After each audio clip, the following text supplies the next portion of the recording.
اعوذ باللہ من الشیطان الرجیم بسم اللہ الرحمن الرحیم یا ایہا الذین آمنوا کتب علیکم الصیام کما کتب علی الذین من قبلکم لعلکم تتقون صدق اللہ العظیم رب اشرح لی صدری ویسر لی امری واحلل عقدۃ من لسانی یفقہوا قولی آمین یا رب العالمین۔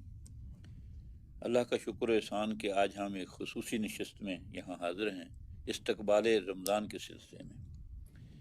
سورہ بقرہ کی ایک آیت 183 آپ کے سامنے میں نے پڑھی ہے۔ یہ 23ویں رکوع کی آیت ہے، یہاں سے 23واں رکوع شروع ہوتا ہے، اور یہ قرآن مجید کا وہ منفرد مقام ہے جہاں ایک رکوع میں سارے احکامات روزے سے متعلق جمع کر دیے گئے ہیں۔ اس کا آغاز یوں ہوا، یا ایھا الذین آمنوا، اے اہل ایمان، کتب علیکم الصیام کما کتب علی الذین من قبلکم، تم پر روزے فرض کر دیے گئے ہیں جیسے تم سے پہلوں پر فرض کیے گئے تھے، لعلکم تتقون، تاکہ تم پرہیزگار بن جاؤ۔ اب روزہ کیا ہے کہ اپنے جو جسمانی ہماری حیثیت ہے، جسم کو کھانے پینے سے کچھ وقت کے لیے روکے رکھنا، اور ایسا کرنے سے کیا ہوگا؟ جسم کمزور پڑے گا، معدہ خالی رہے گا، تو اس کی تطہیر ہوگی۔ کیوں؟ دوسرا جو روحانی وجود ہے، یہ دونوں ایک دوسرے کے مخالف ہیں۔ جب جسمانی وجود اپنی طاقت پکڑتا ہے تو روحانی وجود دب کے رہ جاتا ہے، کیونکہ جسمانی وجود کی کچھ خواہشات ہیں، اس کے کھانے پینے کے ساتھ دوسری چیزیں بھی لگی ہوئی ہیں، نفس کی شہوات ہیں، تو یہ جب اس پہ چلتا ہے تو پھر یہ توانا ہوتا ہے، اور بھوکا رکھنے سے اس کی پاکیزگی ہوتی ہے۔ تو گویا روزہ جو ہے، پتہ چلا، اس سے پتہ چلتا ہے کہ تمہارے اوپر فرض کیا گیا جیسے تم سے پہلوں پر فرض کیا گیا تھا۔ تو اس سے معلوم ہوتا ہے کہ یہ روزہ انسان کی بنیادی ضرورت ہے، اور یہ ہمارا تجربہ بھی ہے کہ کبھی صحت خدا نخواستہ خراب ہو جائے، ہاضمہ خراب ہو جائے، تو ہم اس کو اگر لمبے وقت کے لیے بھوکا رکھیں، معدہ خالی رکھیں، تو ہمارا وہ مسئلہ حل ہو جاتا ہے۔ تو گویا جسمانی جو پریکٹس ہے، ورزش ہے، وہ روزے کے ذریعے سے یہاں کروانے کا ہے۔ اب جو دوسرا جسم ہے، دوسرا وجود ہے انسان کا، وہ ہے اس کا روحانی وجود یا جذباتی وجود۔ اس کی تطہیر کے لیے، اس کی پیوریفیکیشن کے لیے قرآن ہے، اور اس کے لیے سورہ یونس کی آیت میں آپ کے سامنے رکھتا ہوں۔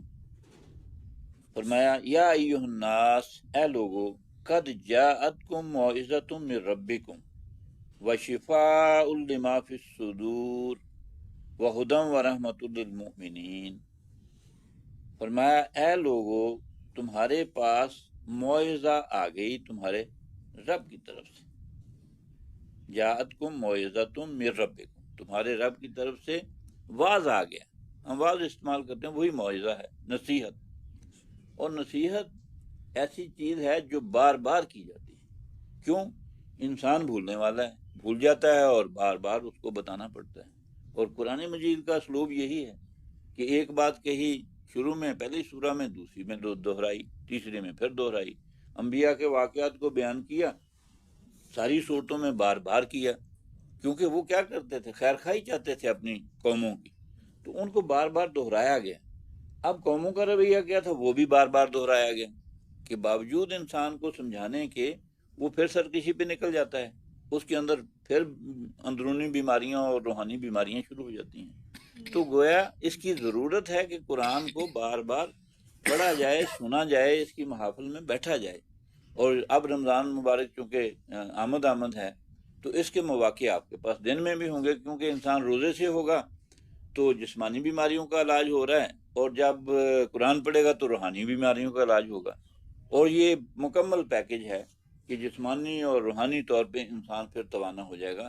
اور یہ ہم ایکسپیرینس کر چکے ہیں، جتنے بھی رمضان ہماری زندگی میں آئے ہیں، اس میں رمضان کا ماحول، اس رمضان کے دنوں کی صحت باقی دنوں سے الگ ہوتی ہے۔ تو یہ ہمارا مشاہدہ بھی ہے۔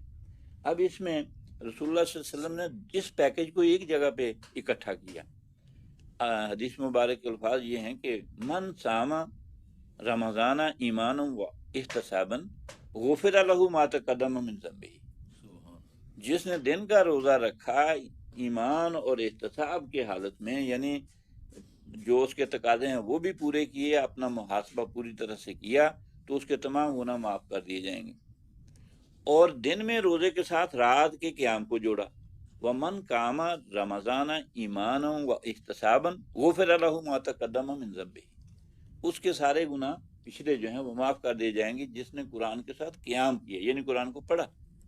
تو اس سے پتہ چلتا ہے کہ یہ جسمانی اور روحانی وجود جو ہے اس میں توازن کتنا ضروری ہے، اور اگر یہ عدم توازن ہو جائے خدا نخواستہ تو پھر جو ہے وہ انسان کمزور پڑ جاتا ہے، بیمار پڑ جاتا ہے، اس کے اندر ضعف آ جاتا ہے، بیماریاں جسمانی بھی اس کو گھیر لیتی ہیں اور روحانی بیماریاں بھی اس کا پیچھا کرتی ہیں۔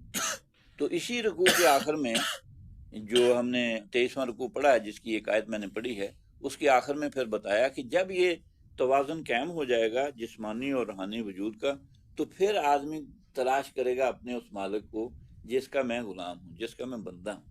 تو دل میں ایک کیوروسٹی پیدا ہوگی کہ وہ مالک میرا کہاں ہے۔